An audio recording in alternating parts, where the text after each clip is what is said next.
Olá! Somente em 2017 foram gerados 44,7 milhões de toneladas de lixo eletrônico em todo o mundo, sendo que até 2021 esse número deve crescer 17%.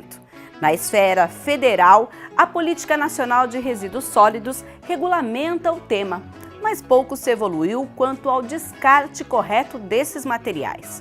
Mas qual a responsabilidade do poder público, das empresas de eletroeletrônicos e da sociedade? Como a educação pode ajudar para mudar a cultura do descarte incorreto? Descubra no Meu Ambiente de hoje, que começa agora!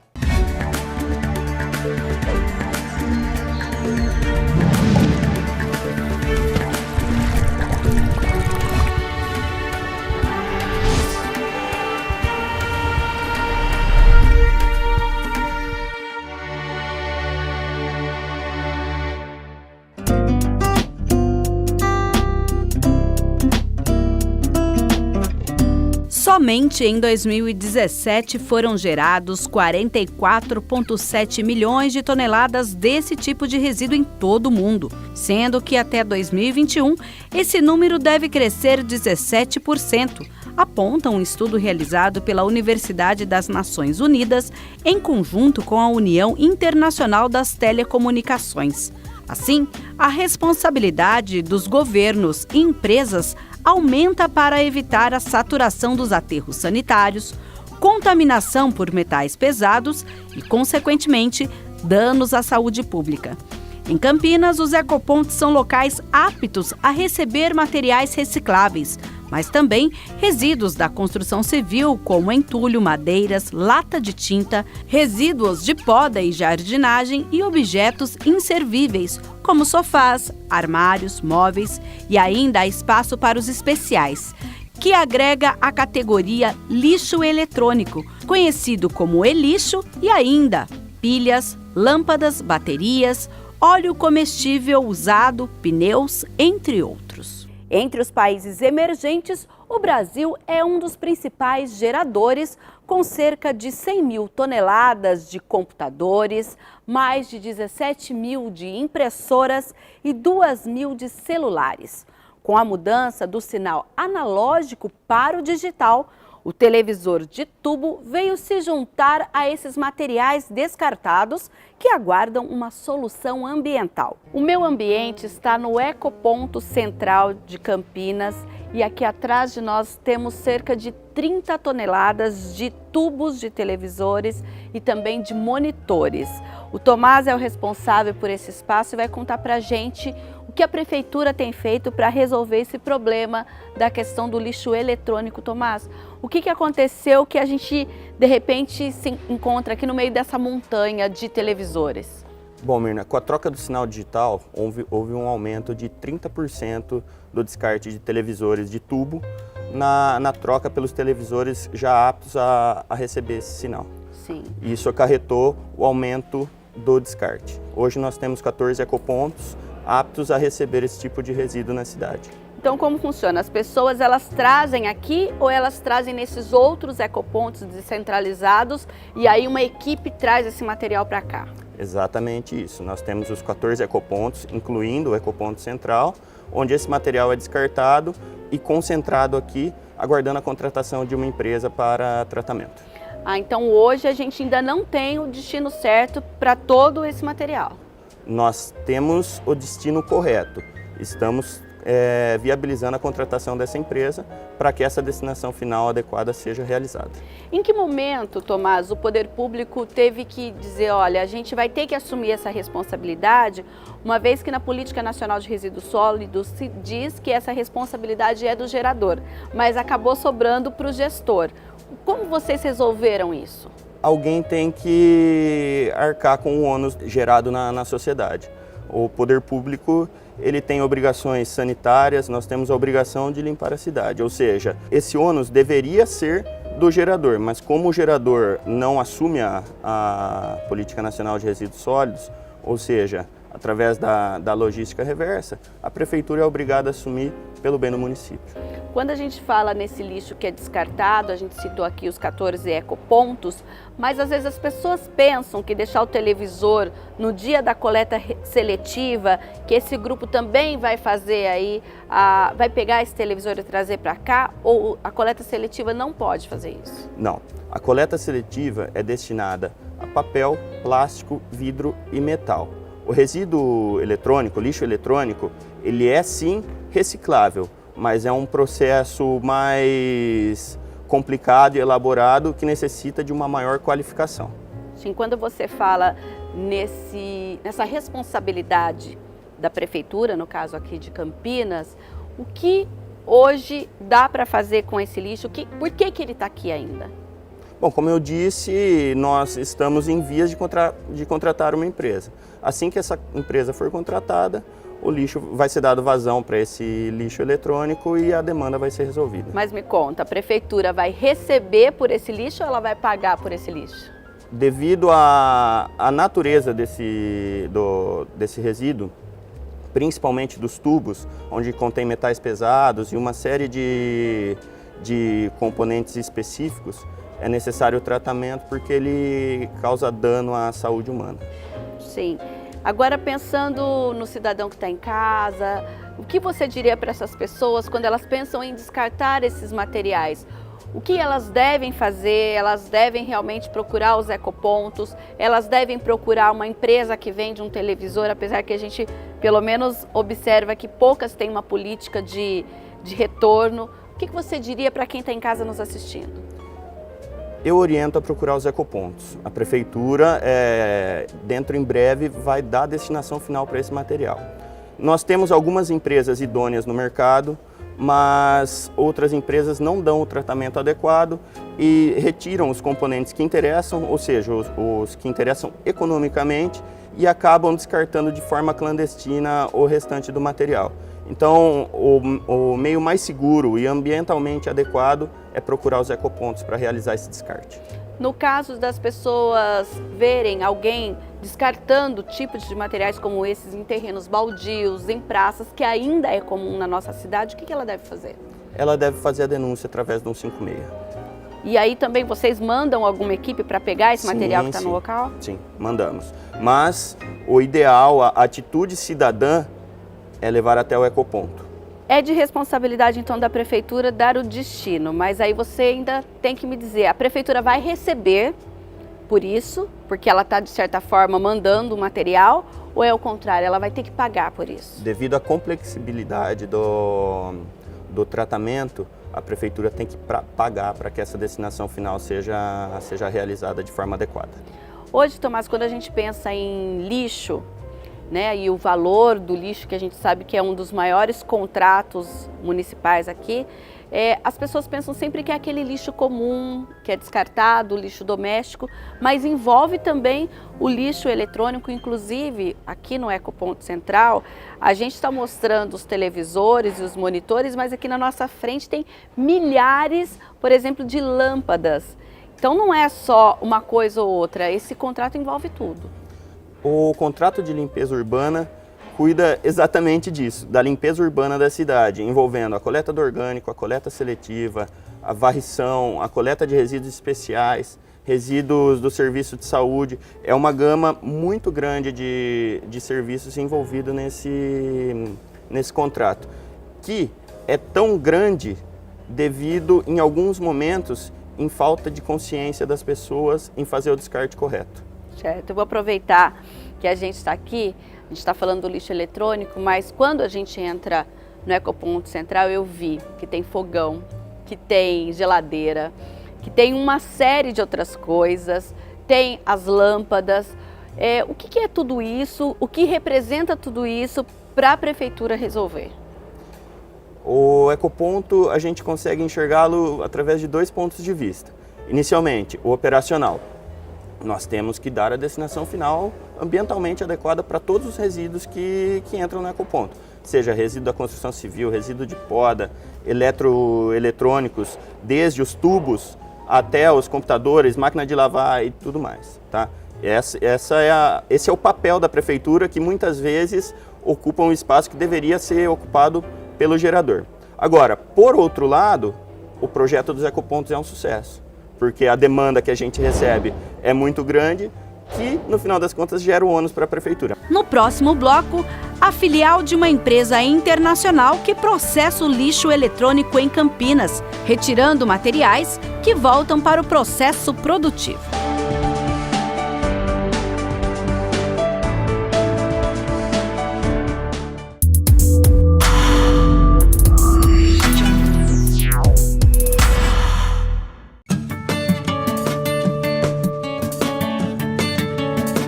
O reaproveitamento do que é tirado do lixo eletrônico para que volte para o processo produtivo, evitando a contaminação e que novos recursos naturais sejam extraídos para a produção. Este é o processo de reciclagem que acontece na sede da empresa em Singapura, no sudeste da Ásia, e que começa aqui em Campinas. Serviços de separação, prévia descaracterização dos equipamentos, laudos de destruição e garantia de que eles não serão reutilizados, aterrados ou incinerados de maneira inadequada. E principalmente que não haverá reutilização de partes ou componentes eletrônicos no mercado paralelo. Quem vai detalhar esse processo para a gente é a Ana Cláudia, responsável pela filial da multinacional aqui em Campinas. O que a gente tem aqui e o que vocês fazem, Ana Cláudia? Nós recolhemos lixo eletrônico das grandes multinacionais aqui da região de Campinas, do Brasil todo. Temos contratos globais e a gente é especialista em placas de circuito impresso, celulares, equipamentos eletroeletrônicos em geral, já fora de uso. Que todo mundo tem ali escondidinho dentro da gaveta, dentro de casa, e não sabe aonde descartar. Por isso, inclusive, a gente também recebe da população que nos procura e acaba trazendo aqui os equipamentos para que a gente faça o quê? Destrua o equipamento, emita um certificado de destruição para a pessoa, garantindo que isso não vai cair no mercado paralelo. E, por outro lado, esse material se torna uma matéria-prima para a nossa usina em Singapura, que vai desmontar e, por um processo robotizado e de última geração, a gente consegue tirar por partículas até 17 metais diferentes de cada tipo de equipamento. Esses metais são processados, purificados, tudo de maneira ecológica, e depois a gente faz os lingotes de metal. Que volta para o mercado. Que volta para o mercado. Ou seja, a gente tem aí a questão do lixo não ser descartado em qualquer lugar e causar uma poluição. E também a gente não precisa de mais recursos brutos, recursos naturais, Exato. No processo de produção. Sim, ao invés de hoje a gente estar fazendo a extração de recursos naturais que já estão escassos, a gente consegue tirar a nossa matéria-prima, que são os metais, do lixo eletrônico gerado. Sim. Que tipo a gente está mostrando aqui no fundo? Tem plástico, você falou dessa questão das placas, vocês trabalham com tudo. Eu vejo aqui que temos até fio, por exemplo. Tem. Tudo que tiver metal dentro. Os fios tem o cobre interno, a gente também reutiliza o PVC.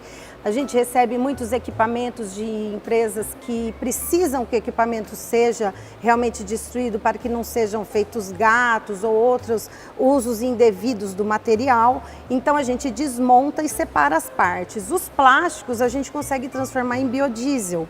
E as outras partes de placas e outros metais, outros equipamentos que possuem vários metais, a gente consegue fazer essa reciclagem. Nós somos os pioneiros aqui em Campinas, né, no Brasil. A nossa empresa foi a primeira a chegar aqui e a gente recolhe de muitas empresas que têm já essa consciência ambiental, porque vem de outros países, né? A preocupação nossa começou a surgir agora, mas há 18 anos eu já recolho muito lixo e se a gente for fazer um levantamento, os números são bem impressionantes. Sim. O que eu posso dizer ao longo desses 18 anos é que assim, a tecnologia muda muito rápido, as pessoas estão consumindo mais e cada dia a gente está tendo uma geração de lixo maior. No caso dos televisores, por exemplo, que a gente teve esse boom aí com a mudança do sinal analógico para o digital, vocês também perceberam um maior descarte desse material? Nós percebemos também. Dos televisores a gente consegue fazer a parte de extração das placas de áudio e vídeo, que elas entram no nosso processo de reciclagem.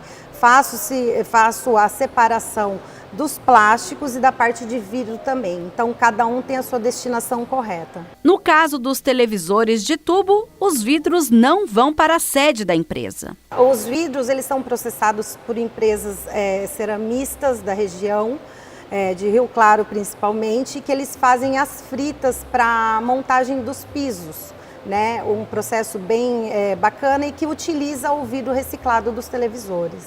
A gente tem a Política Nacional de Resíduos Sólidos, mas ela tem a cada dia se fundamentado mais, crescido mais, está se fortalecendo? Algumas empresas são muito preocupadas desde o início das nossas operações, outras simplesmente ignoram e algumas estão se adequando às novas leis. É que ainda como não saiu tudo do papel e a fiscalização não é realmente muito efetiva em cima disso daí, você consegue observar vários itens desse tipo que a gente poderia receber e até pagar por quilo jogado em aterros ou espalhados pela cidade, porque o pessoal não tem uma conscientização muito grande a respeito do que fazer com o lixo eletrônico. E nesse processo, a empresa paga pelo lixo eletrônico recebido da indústria em uma cadeia produtiva que é acompanhada de perto. A gente está com esse monte de caixa. Como que é o processo? Depois de tudo separado, o que acontece? A gente chama um container, ele vai via marítima até nossa usina em Singapura, onde o Departamento Nacional Ambiental deles aceitam, através de uma solicitação do IBAMA que é feita, para que esses dois países são assinantes da Convenção da Basileia, logo a gente consegue fazer a exportação desse material para ser processado na usina em Singapura. Tudo que sai daqui o IBAMA sabe e o Departamento de Meio Ambiente de Singapura também? Também. Eles têm que ter uma comunicação e gerar uma licença para que a gente possa estar fazendo esse tipo de serviço. Ou seja, a gente não tem esse perigo, é uma preocupação que muitos falam de pessoas que começam a trabalhar com materiais, mas são clandestinos. Então tem que ter uma série de autorizações. Tem que ter uma série de licenças, autorizações específicas para a sucata eletroeletrônica. O que ocorre hoje em dia é que existem vários recicladores aqui no Brasil que não são usinas como nós, que fazem a extração de metais preciosos. São recicladores que transformam a mercadoria, ou seja, eles pegam de 3 computadores sem vida e transformam em um para vender no mercado paralelo. O que acaba acontecendo é que esse mercado paralelo acaba competindo com o fabricante. E o fabricante diminui a produção, a economia diminui e isso gera uma cadeia muito grande. Substâncias altamente poluentes e que são jogadas na natureza afetam tanto a qualidade do solo quanto da água dos rios e dos lençóis freáticos. Se isso tudo fosse para o meio ambiente, o que geraria e o que a sua empresa, o seu trabalho está evitando que aconteça? Olha, para começar com as placas, né, que tem vários metais envolvidos no processo de fabricação, uma vez que chove em cima, elas soltam alguns elementos químicos que podem passar para o solo e cair no lençol freático.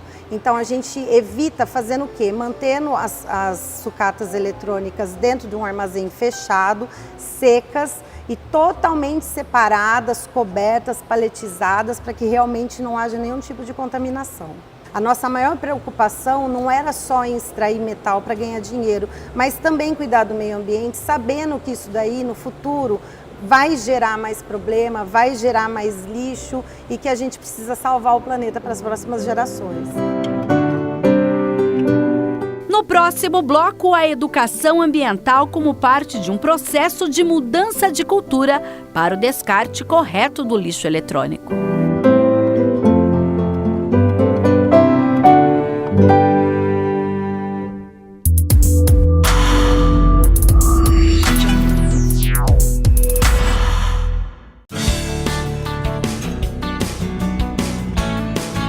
Aparelhos telefônicos, calculadoras, tablets, monitores. Tudo recolhido num projeto chamado Ecoeletrônica. A expansão da capacidade de consumo do homem e a diminuição do ciclo de vida dos produtos é uma conta difícil de fechar e passa pela educação quando se fala no descarte sustentável. Neste centro universitário, um projeto de graduação despertou a responsabilidade socioambiental de toda a comunidade escolar. Os responsáveis nesse envolvimento são 2 professores do curso de administração que deram início ao projeto. Ele surgiu a partir de um projeto inicial do CNPq em 2012, que era para fazer uma prospecção da situação de equipamentos eletroeletrônicos aqui na unidade. Nós fomos contemplados e quando percebemos, vimos a possibilidade de realmente montar um projeto efetivo e criamos então um projeto ecoeletrônico, convidando os alunos da administração e os alunos da tecnologia e logística, eles abraçaram esse projeto de uma maneira bem geral mesmo, né? E aí começamos fazendo esse recolhimento de equipamentos ecoeletrônicos. A primeira pergunta que nós fizemos foi exatamente a seguinte: quem tem pelo menos um celular, né, no fundo de uma gaveta? A ideia foi da gente estruturar alguma iniciativa que motivasse os alunos a entenderem um pouco melhor a questão da sustentabilidade enquanto ecoeletrônicos. E aí foi uma ajuda a priori de pensar como que nós poderíamos recolher os dados, de como nós poderíamos motivá-los, qual o formato de informá-los e a estrutura de comunicação com as salas, o trabalho junto aos representantes. Então, a priori, foi mais uma ajuda, assim, vamos dizer, teórica, né? Mais de projeto. Aí depois, quando o projeto realmente entrou, né, em ação, a gente fez mais o corpo a corpo mesmo, de levar a informação, de ajudar a contabilizar o que foi recolhido, do contato, dar as opiniões, olha, o folder tá bom, o logo tá legal. Nós pesquisamos sobre as diretrizes nacionais e nós informamos da importância das pessoas que se formam em engenharia e trabalham com engenharia, delas terem isso em mente, porque é necessário que as empresas trabalhem, né, com esse foco, e é então necessário que se forme profissionais com esse foco, atentos a essa questão e que trabalhem em prol dela. A parceria com uma empresa de reciclagem da região permite que este material tenha a destinação correta. Ela nos cedeu uma caixa para a coleta desse material e fizemos toda uma divulgação no Unisal inteiro aqui, tá? Então, os alunos, professores e trabalhadores técnicos administrativos, eles são convidados a trazer todo o equipamento que eles têm quebrado ou sem uso e depositar nessa caixa aí. E a cada 6 meses a gente faz um levantamento de todo esse material e essa empresa de Americana vem retirar esse material. E aí percebemos que, além do celular, muitos tinham equipamentos eletroeletrônicos que estavam quebrados e não sabiam como descartar. Então nós começamos, né, um trabalho de conscientização, mostrando que eles podiam trazer esse material para cá e que nós daríamos o encaminhamento correto para o descarte. Com isso, além de fazer a conscientização de alunos, professores e trabalhadores técnicos administrativos, nós também conseguimos direcionar esse equipamento para fazer um desmonte, a descaracterização e a logística reversa, que é o reaproveitamento de todas as suas partes aí.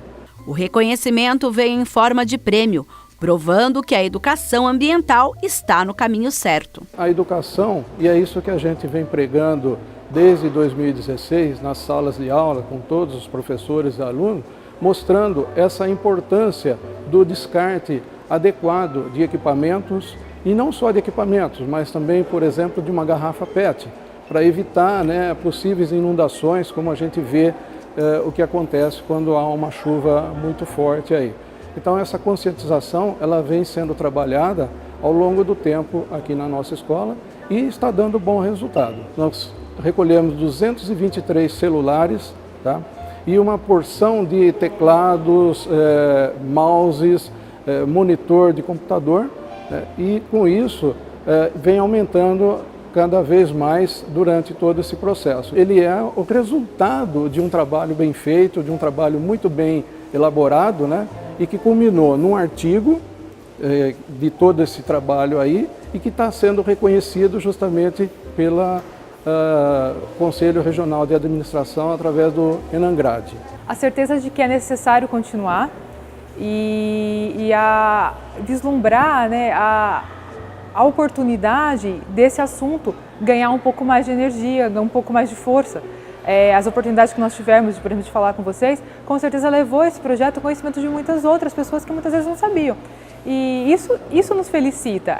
Essa ideia de fazer o projeto crescer e atingir outras pessoas é o que nos importa efetivamente. No centro universitário, cartazes são espalhados para mostrar que a campanha está ativa e que é possível trabalhar com o tema em diversas disciplinas do ambiente escolar. É mostrar que a administração ou o engenheiro de produção, como gestor de uma área, ele pode contribuir com o meio ambiente a partir do momento em que ele não permite que seja descartado qualquer tipo de material, não só eletroeletrônico, num rio, na rua ou qualquer coisa assim, ou mesmo numa caçamba de entulho aí. Se ele tiver noção da importância de um descarte adequado, é que vai contribuir para o meio ambiente e não poluir tanto como a gente está vendo atualmente. A gente precisa educar as crianças dessa nova geração para que elas cresçam com essa mentalidade e que providencie ações para que isso cada vez mais siga à frente. A conscientização dentro de uma escola, de uma universidade é fundamental e eu acho que é tempo de todos investirmos nesse quesito. Os dois diretores sempre estiveram dispostos a nos auxiliar e nos deram todo o apoio, mas isso passa também por todo o corpo administrativo, pelo pessoal que nos dá suporte, que ajuda com a caixa, o pessoal que recolhe material. Então é um trabalho de todo mundo. Todo mundo está envolvido. Todo mundo está envolvido e só funciona se for assim. Porque não adianta eu ter um super projeto se eu não tiver pessoas que estejam motivadas a trabalhar comigo. Nos planos destes profissionais que acreditam na mudança de cultura através da educação, com ganhos para o meio ambiente, o projeto não para por aqui. A gente tem ideias de fazê-lo crescer. Um outro projeto que agora a gente está discutindo, a viabilidade, é a ideia das lâmpadas. É uma forma da gente operacionalizar isso. Então a gente está procurando agora apoio, formas, pensando o projeto mesmo, o fluxo desse projeto, para que também ele não acabe em nada, porque isso seria muito ruim. Mas é necessário, a gente se preocupa bastante também com a questão da geração do lixo orgânico, conscientização. Então, algumas propostas que nós estamos ainda trabalhando.